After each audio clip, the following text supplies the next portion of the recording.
The judgment chamber floated in the void between galaxies, a massive sphere of crystalline material that reflected the light of 1 billion distant stars. Inside this impossible structure, Ambassador James Blake stood alone on a platform of solid light. He could see no floor beneath his feet, only the endless expanse of space below. Above him, rising in concentric circles that seemed to touch the clouds themselves, sat the representatives of 847 different species. James had been standing here for 3 hours. His legs ached. His throat was dry. But he kept his face calm and his posture straight. Every eye in this chamber was watching him. Some of those eyes were familiar, resembling human eyes. Others were compound lenses the size of dinner plates. Some species had no eyes at all, but observed him through senses he could barely imagine. The Director Prime spoke again. The entity had no solid form, just a collection of geometric shapes made from pure energy, contained within invisible force fields. When it spoke, the sound came from everywhere at once, vibrating through the floor and the air in James's bones. The voice accused humanity of 47 separate violations of the Galactic Peace Accords. The charges scrolled through the air in holographic letters 20 feet tall. Written in 600 different languages simultaneously, humanity had sent ships into restricted zones. Humanity had established colonies on worlds marked as forbidden. Humanity had developed technology that exceeded permitted advancement levels. Humanity had refused to submit their computer systems for council inspection. Humanity had declined mandatory genetic screening. The list continued. James listened to each charge without interrupting. His neural implant, a small device embedded behind his right ear, fed him constant updates from Earth. Analysts and strategists watched this proceeding through his eyes, sending him advice and information in a steady stream. He ignored most of it. He had not come here to follow a script. When the Director Prime finished reading the charges, a massive alien that resembled a tree made of purple crystal spoke next. This was Minister Vex of the Thaxian delegation. His voice sounded like wind chimes in a storm. He explained that these violations were serious. Humanity was young, only 32 years in the galactic community. Perhaps they did not understand the importance of these laws. The Council was prepared to be merciful. Humanity could apologize, pay appropriate reparations, and accept permanent Council oversight of all their activities. Other species added their voices. A floating collective of jellyfish-like creatures pulsed with bioluminescent patterns that translated to stern warnings. A delegation of insectoid beings clicked and chirped their agreement. A species that looked like living shadows whispered from the darkness between the light platforms. They all said the same thing in different ways. Obey or face consequences. James waited until the chamber fell silent. Then he asked his first question. His voice carried clearly through the vast space, amplified by technology he did not understand. Who wrote these peace accords? The question caused confusion. Minister Vex responded that the Council wrote them, of course. 10,000 years ago, all civilized species agreed to follow them. It was the foundation of galactic order. James nodded slowly. He asked his second question. And who enforces these laws? The jellyfish collective pulsed with irritation. The Council enforced them. Through economic sanctions, through trade restrictions, through diplomatic pressure, through isolation if necessary. James felt his pulse quicken, but kept his expression neutral. So you enforce these laws through words, through consequences that hurt economies and trade, but not through military force. The Director Prime's energy field crackled with warning. It confirmed that the Council had not engaged in military conflict for 9,812 years. Violence was unnecessary when all civilized species understood the benefits of cooperation. James reached slowly into his jacket. Every security system in the chamber activated simultaneously. Weapons that had not been powered up in millennia suddenly hummed with deadly energy. Shields flickered into existence around the alien delegations. But James only pulled out a small data storage device. He held it up so everyone could see it. 3 months ago, James said, his voice steady, our exploration teams discovered something in the outer veil, a station. Very old, abandoned for thousands of years. But its computer system still functioned. He did not upload the data. Not yet. He simply told them what humanity had found. 10,000 years ago, the galaxy had been at war. Species fought species with weapons that could crack planets open like eggs. Technology that could make stars collapse. Billions died. Perhaps trillions. When the survivors finally stopped fighting, they created the Galactic Council and wrote the peace accords. But they did something else too. Something they never told the younger species about. They built limiters into every piece of technology they shared across the galaxy. Genetic modifications inserted subtly through medical programs. Code restrictions built into every computer system. Physical laws that could be enforced remotely through hidden systems. Every species in this chamber had been living in a carefully designed cage for 10,000 years, except humanity. Humanity developed independently. Humanity reached the stars on their own. Humanity had no limiters, no modifications, no hidden restrictions. The chamber exploded with noise. Hundreds of species shouting at once in languages that clashed and overlapped. Some demanded to see the evidence. Others called it human lies. Some accused James of trying to divide the council. Others demanded immediate access to the data to verify the claims. James waited for the chaos to die down. When he spoke again, his voice was quieter, but somehow it cut through the noise more effectively than shouting would have. We came here today prepared to negotiate, to find common ground, to work together. He paused and looked up at the endless tiers of alien faces. But you did not invite us here to talk. You invited us here to obey. He put the data device back in his pocket. The Director Prime's voice shook the entire chamber when it spoke. It demanded that James surrender that information to Council authority immediately. James looked directly at the geometric shapes of energy that represented the Council's leader. No, he said simply. I will not. He tapped his wrist communicator. Outside the Judgment Chamber, in the supposedly impenetrable security zone that surrounded it, a human ship decloaked. The ship had been there the entire time, invisible to sensors that should have detected anything within a light year of the Council. Headquarters James spoke his final words to the Council. Humanity withdraws from these negotiations. Effective immediately. The transport beam began to lock onto him. He could feel the familiar tingle across his skin. You have 72 hours to evacuate all Council representatives from human territory. After that, we will consider the peace accords null and void. The transport engaged. James felt the universe twist around him. The last thing he saw was the Judgment Chamber descending into chaos. Species shouting. Delegates rushing for exits. The Director Prime's energy field flickering and pulsing with what might have been rage or fear. Then James was gone. The human ship jumped to hyperspace before the Council's defense fleet could even begin to respond. Back on Earth, the United Coalition watched the recordings of the proceeding. They had just declared independence from the only government the galaxy had known for 10,000 years. The consequences would be severe.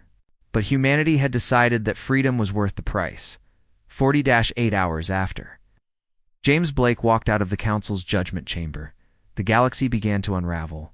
3 things happened at once, coordinated across dozens of star systems. And each one struck at the foundations of the galactic order. Captain Rachel Stone stood on the bridge of the persistent truth. A converted ice hauler that had spent 20 years moving frozen water between mining stations. Now it led a convoy of 300 human civilian ships toward the Corward Gate, a massive hyperspace junction that connected 40 trade routes. The Torvan Empire had controlled this gate for 6,000 years. Every ship that passed through paid fees. Every cargo was inspected. Every journey required Council authorization. Rachel's convoy had no authorization. They were not asking for it either. The Torvan Defense Fleet moved to intercept. 200 warships, each one larger than any vessel in Rachel's convoy. Admiral Theron commanded the fleet from his flagship. His message came through on all frequencies. The convoy would stop. They would submit to inspection. They would pay appropriate fees or be turned away. Rachel responded with a simple transmission. We are notifying you of our intent to pass through your gate. We are not requesting permission. Admiral Theron powered up his weapons. Rachel could see the energy signatures blooming on her sensors. 200 warships preparing to fire. Her convoy had no weapons at all. The math was simple and brutal. Then Rachel broadcast the data that James had mentioned in the council chamber. But she added something new. Technical specifications. Detailed schematics. The Torvin weapon systems, like all council-approved technology, had built-in restrictions. Safety systems that prevented them from firing on certain protected targets. Those targets were defined by codes built into the weapons themselves. Codes controlled by the council. Rachel showed Admiral Theron something else. The Master Override Frequencies. The command codes that could activate those safety systems remotely. Humanity had found them in the ancient station. They had tested them on captured equipment. The codes worked. Rachel did not threaten to use the codes. She simply asked a question. Admiral, are you certain your weapons will fire when you give the order? Are you completely sure the Council has not given us the means to disable your entire fleet? The Torvin fleet held its position. Minutes passed. The Admiral did not give the order to fire. Rachel's convoy passed through the gate without incident. Behind them, the Torvin fleet remained frozen in uncertainty. Across the galaxy, other species watched this confrontation. Trade routes that had been controlled for millennia suddenly became questionable. If the Torvin could not defend their gate, what else might fail? On the financial world of Nexus Prime, the second crisis began. Director Morgan appeared on every major broadcast network simultaneously. She had not hacked the systems. She had simply purchased advertising time. It was perfectly legal. She presented evidence that the galactic economy was built on artificial scarcity.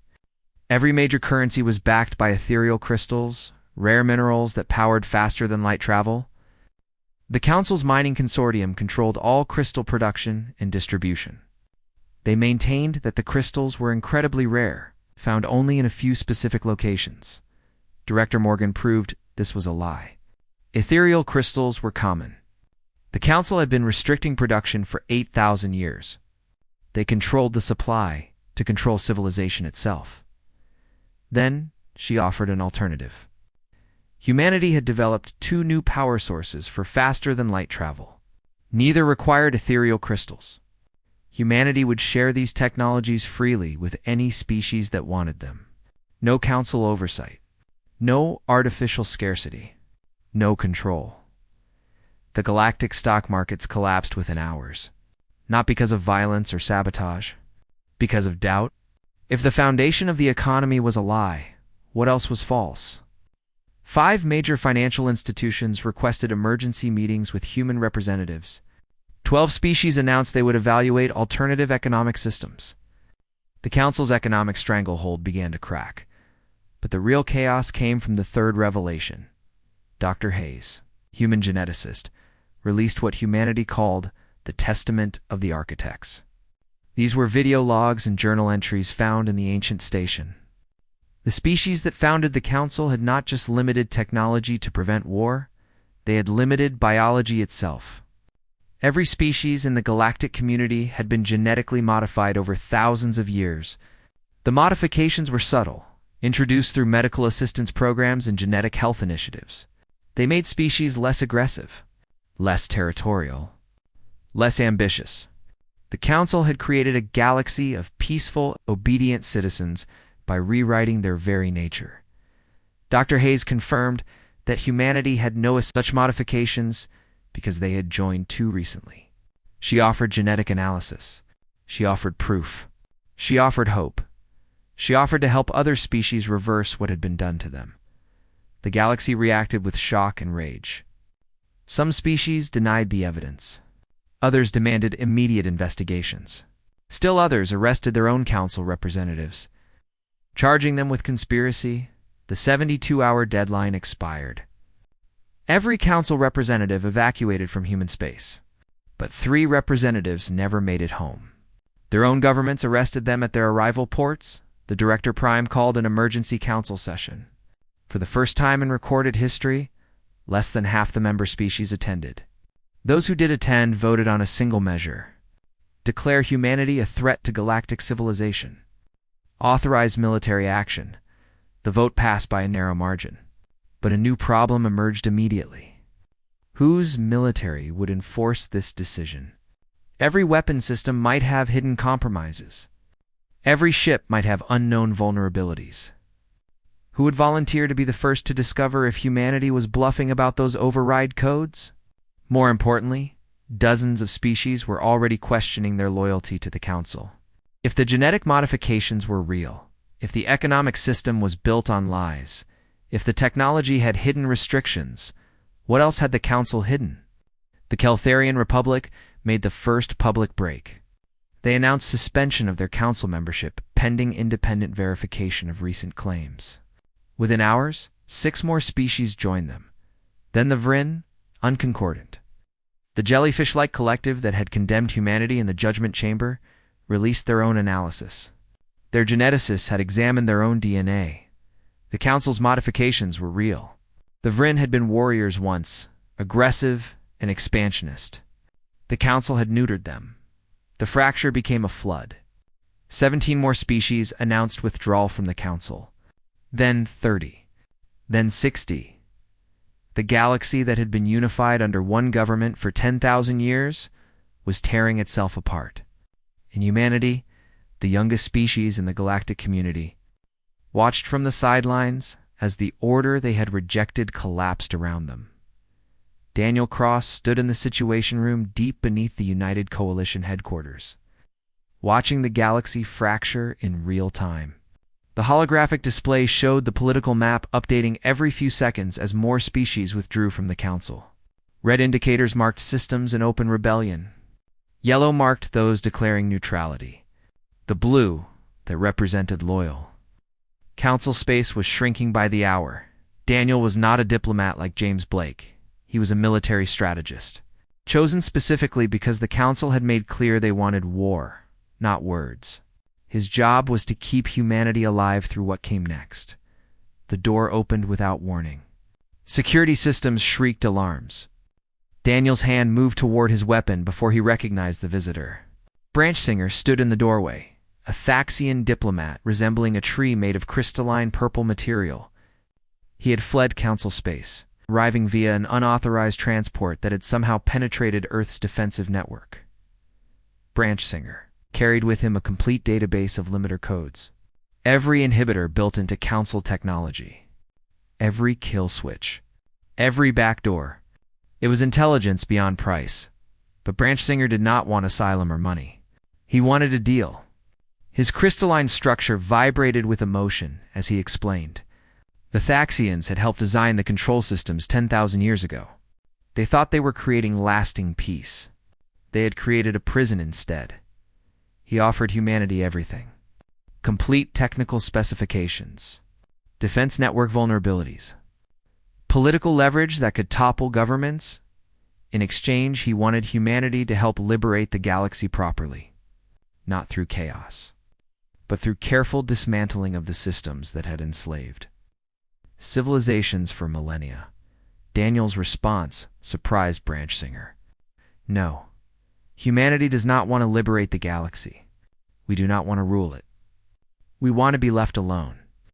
Branchsinger revealed something that changed everything.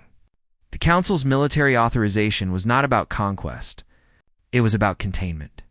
The Council had activated an ancient weapon system called the Horizon Barrier. In 72 hours, every hyperspace route leading to or from human territory would collapse. Permanently, humanity would be cut off from the galaxy forever, isolated, unable to trade, travel, or communicate with anyone beyond their own systems. Daniel brought this information to President Victoria Lang and the United Coalition. The debate was fierce. Half the coalition wanted to retreat into human space and prove they could survive in isolation. The other half argued that if the Council succeeded, they would use the same weapon on anyone else who questioned their authority.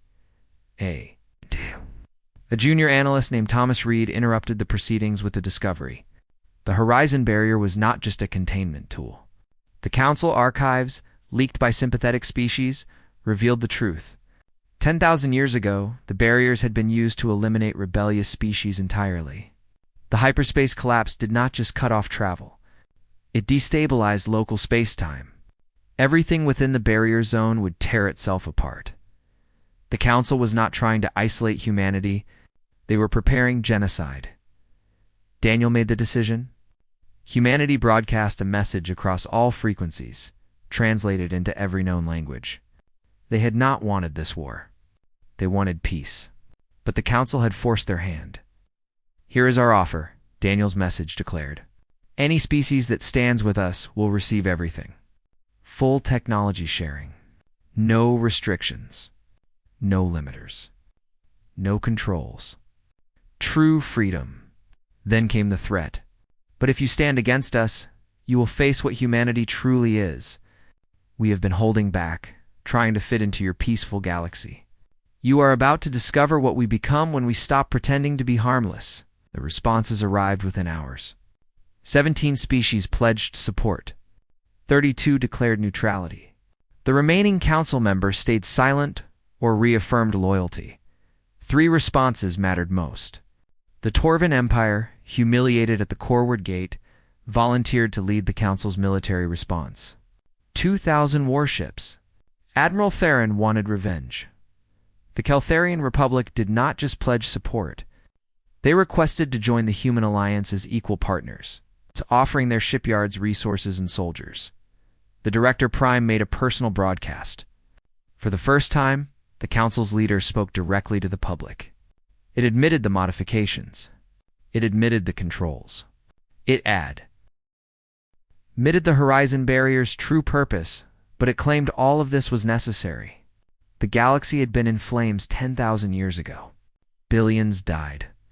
The Council brought peace, stability, and prosperity. If the price was freedom, that was a price worth paying. The broadcast ended with a question. Would you trade your peaceful existence for unrestricted warfare? Because that is what humanity offers. A return to the Dark Age. The Director Prime gave humanity one final chance. Surrender their technology. Accept permanent oversight. Submit to genetic modification that would make them compatible with galactic peace, or die alone in the dark. Daniel's response broadcast 30 seconds later. "Come and try!" The Torvan fleet moved toward human space. 2,000 warships against the 100 human vessels that scrambled to meet them at a border system called Threshold. Every major network in the galaxy broadcast the engagement. This would either be the shortest war in history or humanity's final battle. 68 hours remained until the Horizon Barrier activated. The galaxy held its breath as two forces prepared for the first true war in 10,000 years. President Lang addressed the United Coalition one final time before the battle. "We did not start this. We tried diplomacy. We tried withdrawal. They gave us no choice." She paused, looking at the faces of the people who would decide humanity's future. "Now we show them why you should never corner a species that climbed to the top of their food chain by refusing to give up." The fleet jumped to Threshold. The battle that would determine the galaxy's future was about to begin. The Torvan fleet arrived at Threshold system like a wall of steel and energy. 2,000 warships, each one a monument to 6,000 years of technological refinement. Admiral Theron commanded from the flagship Eternal Dominion, his 3 eyes fixed on the tactical display showing the pathetic human response. 100 ships. Small vessels hastily built in the 30 years since humanity joined the galactic community. The math was 20 to 1. The Torvan would crush the humans, complete the Horizon Barrier activation, and prove that the Council's authority remained absolute. Any species watching would learn what happened when primitive cultures challenged the established order. Commander Kate Rivers stood on the bridge of the battle carrier defiant, studying the same tactical situation from the other side. Her ship was the largest in the human fleet, barely a quarter the size of Theron's flagship. Her weapons were untested in real combat. Her crew had trained for this moment, but never faced an actual battle. She opened a channel on all frequencies. Then she did something that confused every observer. She broadcast poetry, ancient Earth poems about war. She quoted Sun Tzu. She quoted Clausewitz. She quoted Miyamoto Musashi. Admiral Theron listened with growing bewilderment. The humans were quoting philosophy when they should be begging for mercy or fleeing. He almost felt insulted. Kate finished her recitation with a simple explanation. You have had peace for 10,000 years. You have forgotten what war actually means. Let me remind you, the human fleet scattered. Not retreating. Spreading throughout the system in patterns that seemed random, the Torvan fleet pursued, dividing to chase down the smaller human vessels and destroy them quickly. That was when the traps activated. Asteroids throughout the system began moving, not slowly, at relativistic speeds. They were not asteroids anymore. They were kinetic kill vehicles, each one massing millions of tons. Moving at a significant fraction of light speed, the Torvan fleet found itself flying through a minefield of physics itself. Shields designed to stop energy weapons struggled against simple mass and velocity. 3 Torvan ships died in the first minute, cracked open by impacts that released energy equivalent to nuclear weapons.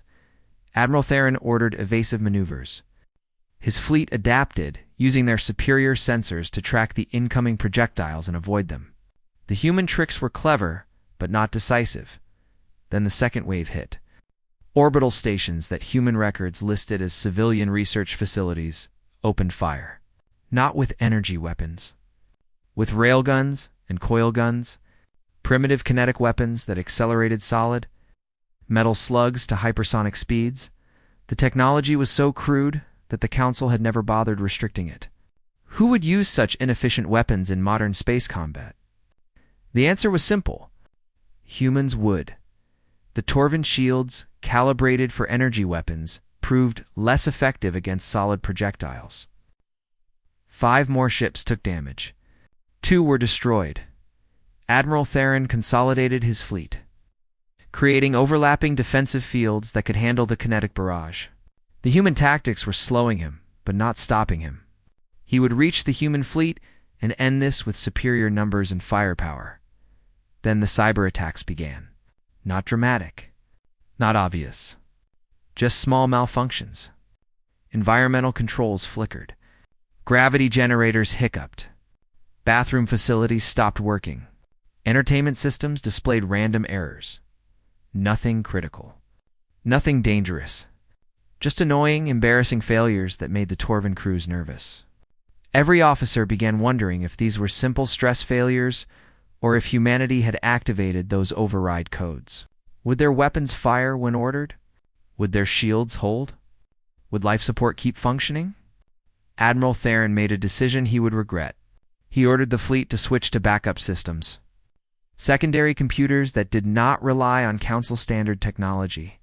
Redundant controls that had been installed generations ago, rarely used. The fleet's performance dropped by 30%. Coordination suffered. Response times lengthened. Ships that had moved like a single organism now operated with noticeable delays between commands and actions. Kate Rivers watched the Torvan fleet's efficiency degrade and smiled. The cyber attacks were mostly harmless pranks. Humanity had not used the override codes at all. But the Torvan fear of those codes was just as effective as the codes themselves. Now came the real attack. The human fleet had not been scattering randomly. They had been positioning themselves in a 3-dimensional formation. The Torvan fleet, in its pursuit, had flown directly into the center of that formation. Kate gave one order. Light them up. The human ships fired simultaneously. Not conventional weapons. Antimatter warheads. Perfected antimatter munitions that humanity had been developing in secret since first contact. Each missile contained enough antimatter to destroy a capital ship with a single hit. 100 missiles launched. The Torvan point defense systems should have intercepted them easily. But those systems were running on backup power with degraded performance. 73 missiles got through. 73 Torvan ships died in explosions that briefly outshone the local sun. Matter and antimatter annihilating each other in perfect conversion of mass to energy. The galaxy watched in horror. Humanity had demonstrated the one thing the Council had spent 10,000 years preventing: unrestricted weapons. Technology in the hands of a species that remembered how to wage total war. Kate opened a channel to Admiral Theron. You came here to make an example of us. But you are not prepared for this fight. Your people have forgotten what war costs. We have not. She made an offer. Withdraw. Take your remaining ships. Go home.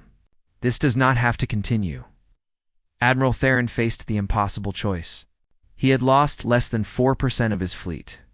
His remaining forces still outnumbered the humans. But his crews were terrified. His officers were questioning orders. His command structure was fracturing.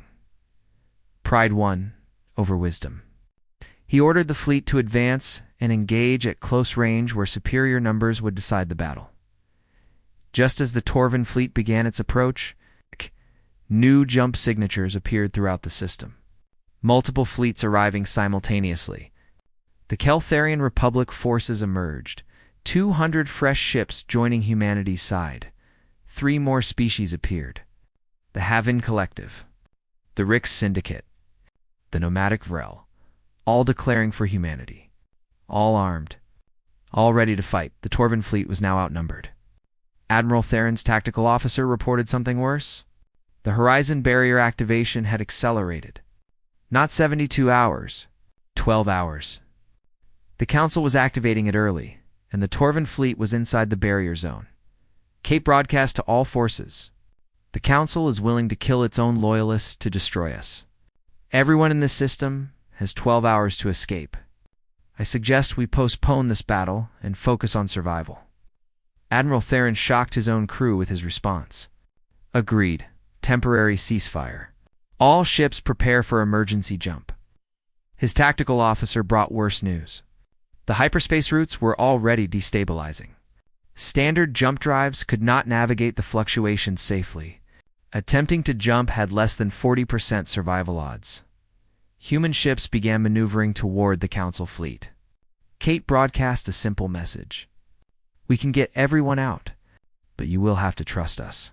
11 hours and 47 minutes until the horizon barrier destroyed the threshold system. Commander Kate Rivers explained her impossible plan to the combined fleet of former enemies. Human jump drives were different. They did not follow Council assumptions about how hyperspace worked. Human navigators could chart routes through the destabilizing space-time. Not safely. Not easily. But it was possible. Each human ship would guide a group of Council vessels through the collapsing dimensional barriers. Formation flying through fracturing reality. One mistake would scatter ships across dimensions humanity did not fully understand. Admiral Theron's officers refused. They would not put their lives in human hands. But Theron overruled them. He had seen humanity fight. He had seen them offer mercy when they could have pressed their advantage. He gave the order to follow the human navigators. The combined fleet jumped as one massive formation. The journey should have taken minutes. It took hours. Ships flew wingtip to wingtip through hyperspace that was tearing itself apart. The void between dimensions tried to rip them into constituent atoms. 7 ships did not make it. 3 human. For Torvan, they vanished into the hyperspace maelstrom. Their crews lost to physics that humanity could not explain. The rest emerged safely beyond the horizon barrier's range. Behind them, the threshold system collapsed. Space-time folded inward, creating a dead zone where normal physics no longer applied. The Council's ultimate weapon worked exactly as designed, but it captured nothing. An empty system died while the galaxy watched. The rescue changed everything. 40 species saw Council forces and Rebel forces working together to survive. They saw humanity risking their own ships to save their enemies. The propaganda value was immeasurable. Admiral Theron did not return to Council space. He requested asylum with the Human Alliance. 2,000 warships switching sides in a single moment. The Director Prime's response was immediate. The Torvan Empire was expelled from the Council. Their homeworld faced sanctions. The Torvan government's response stunned everyone. Empress Kala announced that the Torvan Empire was withdrawing from the Council entirely. The Council proved they are willing to kill our people to maintain control. We will not serve such masters. The fracture became a flood. 17 more species announced withdrawal. Then 30. Then 60. The council that had ruled for 10,000 years was collapsing. 3 weeks later, Daniel Cross stood in a conference facility on the human colony of New Geneva. Representatives from 93 species attended. Not the council's towering judgment chamber. A simple meeting room where everyone sat as equals. Branch Singer opened the proceedings. We spent 10,000 years believing we were shepherds. We were jailers. The question now is whether we can build something better. The debate raged for hours. Some wanted a new council with transparency. Others wanted no central authority. Still others argued for loose cooperation, focused on trade and defense. Daniel finally spoke. Humanity does not want to lead the galaxy. We are too young and too dangerous. But we learned something that maybe the galaxy forgot. He paused. Freedom is terrifying. It means you can make mistakes. You can fail. But it also means your successes are actually yours. He proposed something radical. No galaxy-wide government, individual treaties between species, voluntary cooperation, open technology sharing, but no authority that could override species sovereignty. Oh. Will it be messy? Yes. Will there be conflicts? Certainly. But maybe that is better than the alternative. The summit ended with dozens of smaller agreements, trade pacts, defense arrangements, technology sharing protocols, each species negotiating its own future. The Galactic Council still existed, but fewer than 200 species remained. More left every week. Dr. Hayes made a breakthrough. The genetic modifications could be reversed. Species could reclaim their original nature. But the choice had to be individual. Some wanted to keep the peaceful modifications. Others wanted to know who they might have been. Humanity offered the treatment freely. No strings. No obligations. 5 years passed. The galaxy transformed. Some species rediscovered aggression. Others found creativity. A few discovered nothing changed. There were conflicts, border disputes, trade wars, even brief military engagements. But nothing like the apocalypse the Council predicted. 10 years after James Blake walked away from those talks, he stood on Earth looking at the stars. A reporter asked if he regretted his decision. Every day, James admitted, we triggered a crisis. We caused suffering and death. The reporter asked if it was worth it. James considered carefully. Ask me in 100 years. When children are born free, when civilizations cooperate by choice, not coercion. He smiled slightly. But I will tell you this. 10 years ago, species obeyed because they had no choice. Today, they cooperate because they choose to. That is the difference between a subject and a citizen. The reporter asked, what happens if humanity was wrong? What if the galaxy descends into the warfare that created the Council? James answered, then we will figure it out together. It's equals. Making our own mistakes and finding our own solutions, that is what freedom means. The camera showed Earth against space. Human ships moved through orbital lanes, alongside vessels from dozens of species.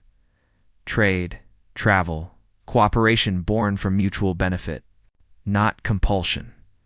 A young human child and an alien student shared a classroom. Learning about the great walking away, the teacher, a Keltharian, asked if humanity was right to walk away. The students debated. Some said yes. Some said no. Some said it was too early to tell. The teacher nodded. Good. Keep questioning. Keep thinking. Keep challenging. That is how we avoid past mistakes. The camera focused on a wall display showing the old Council seal, now a museum piece. Next to it was empty space. No new symbol. No unified banner. Just emptiness waiting for whatever the free species chose to create. A final message appeared. Humanity did not save the galaxy by being heroes. They saved it by refusing to be victims. Sometimes the most powerful thing you can do is walk away. Retry Claude can make mistakes. Please double-check responses. Sonnet 4.5